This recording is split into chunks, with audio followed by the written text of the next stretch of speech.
सुप्रभात। हृदय की जुबान से मालिक की याद।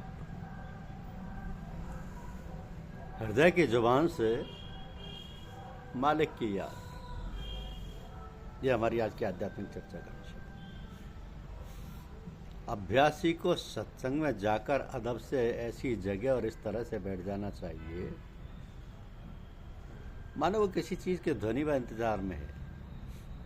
सब ओर से मन व तबीयत को हटाकर केवल सदगुरुदेव की तरफ ही रखना चाहिए।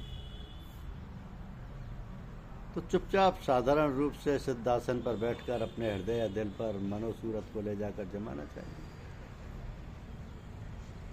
चूंकि हृदय में आत्मा का स्थान है और उसमें आत्मा की चैतन्य शक्ति वास करती है, इसलिए मनोध्यान से हृदय में ही केवल हृदय की जुबान से मालिक की याद व सुमरन करना चाहिए। इसमें ख्याल रहे कि मानो नाम को याद व सुमरन के रूप में नामी को बड़े प्रेम से पुकारते। ये सिद्ध बात और प्राप्ति का बड़ा सरल तरीका है। नामी को अपने नाम से विशेष संबंध होता है। किसी का नाम लेकर पुकारने पर जिसका नाम होता है वो स्वयं उधर आकर्षित होता ही। इसी को सतनाम कहते हैं। सतनाम वही है जो सदगुरु ने बतलाया हो, क्योंकि वो उस नाम से नामी का संबंध जानता है। जब इस साधन में अर्थात मन को हिम्मत बांधकर ईश्वरीय शक्ति धार से खींचकर हृदय पार लगाते हैं, हृदय पार। जब इस साधन में अर्थात मन को हिम्मत बांधकर ईश्वरीय शक्ति धार से खींचकर हृदय पर लगाते हैं, या प्रेम के आवेश में हृदय की जुबान से परमात्मा का नाम लेकर या धुनी बांधकर उसको पुकारते हैं, तो ये बहुत आवश्यक है कि दृष्टि की पूरी एकाग्रता भी भीतर ही हृदय पर नामी के मिलन या खबर पर लगी रहे, और कान भी अंतर ही में हृदय की दुखी पुकार में लगे रहे। क्योंकि जीव की नोक तालू में छुआ के लगी रहे, अर्थात मुख की जीव हृदय की जीव से सतनाम के सुमरन में गुप्त रूप से शामिल रहे। आंखें, कान, मुख पर इस प्रकार तीन बंद लगाकर अंतर में हृदय में सूरज शब्द का अभ्यास जारी रहे। नाम से नामी के मिलन का आंतरिक भाव भी दिल में बना रहे, और आत्मिक हिलकोर व टंकोर में नामी की सत्ता का उच्चारण होने लगे। परम संत श्री गुरु नानक देव जी ने भी इस बात पर प्रकाश डाला। वो कहते हैं कि तीन बंद लगाए के सुना अनहद टंकोर, नानक सुन्न समाधि में नहीं सांझ नहीं भोर, नहीं सांझ नहीं भोर। वास्तविक दृष्टि से देखा जाए तो शरीर मलमूत्र की एक मशीन है। इसको उत्तम से उत्तम भोजन या भगवान का प्रसाद खिला दो तो वह मल बनकर निकल जाएगा। उत्तम से उत्तम पेय या गंगा जल पिला दो तो वह मूत्र बनकर निकल जाएगा। तो जब तक प्राण है तब तक तो यह शरीर मलमूत्र बनाने की मशीन है, और प्राण निकल जाने पर यह मुर्दा है, जिसको छू लेने पर स्नान करना पड़ता है। वास्तव में शरीर प्रतिक्षण ही मर रहा है, मुर्दा बन रहा है। इसमें जो वास्तविक तत्व है या चेतन है, उसका चित्र तो लिया ही नहीं जा सकता। चित्र लिया जाता है उस शरीर का जो प्रतिक्षण नष्ट हो रहा है।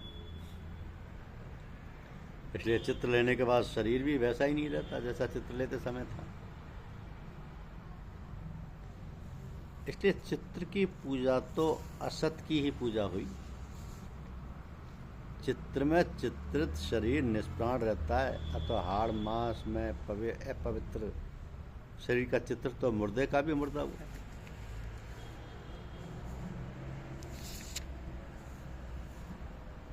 हम अपनी मान्यता से जिस पुरुष को महात्मा कहते हैं, वो अपने शरीर से सर्वथा संबंध विच्छेद हो जाने से ही महात्मा है, ना कि शरीर से संबंध रहने के कारण। शरीर को तो वो मल के समान समझते। तो महात्मा के कहे जाने वाले शरीर का आदर करना मल का आदर करना हुआ, क्या ये उचित है? यदि कोई कहे कि जैसे भगवान के चित्र की पूजा होती है वैसे महात्मा के चित्र की भी पूजा आदि की जाए तो क्या आपत्ति है? ये कहना भी उचित नहीं है, कारण कि भगवान का शरीर चिन्मय एवं अविनाशी होता है, जबकि महात्मा का कहा जाने वाला शरीर पंचभौतिक होने के कारण जड़ एवं विनाशी होता है। भगवान सर्वव्यापी हैं, अतः वह चित्र में भी है, परंतु महात्मा की सर्वव्यापकता भगवान की सर्वव्यापकता के ही अंतर्गत होती है। एक भगवान के अंतर्गत समस्त महात्मा है, अतः भगवान की पूजा के अंतर्गत सभी महात्माओं की पूजा स्वतः हो जाती है। यदि महात्माओं के हाड़ मास में शरीर के अनेक तथा उनके चित्रों की पूजा होने लगे तो इससे पुरुषोत्तम भगवान की पूजा में बाधा पहुंचेगी।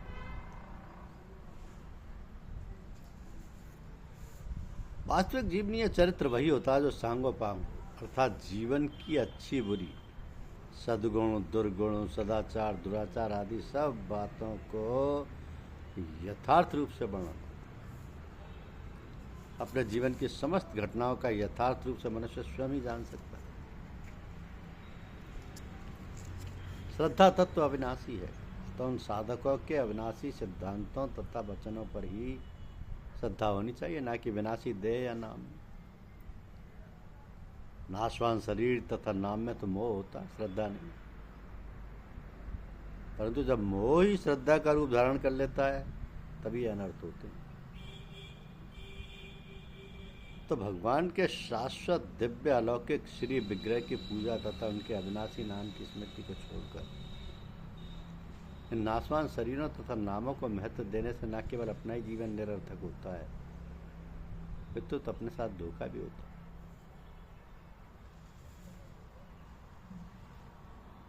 क्योंकि भगवान की असीम हेतु की कृपा से ही जीव को मानव शरीर मिलता है और इसका एकमात्र उद्देश्य केवल भगवत प्राप्ति है।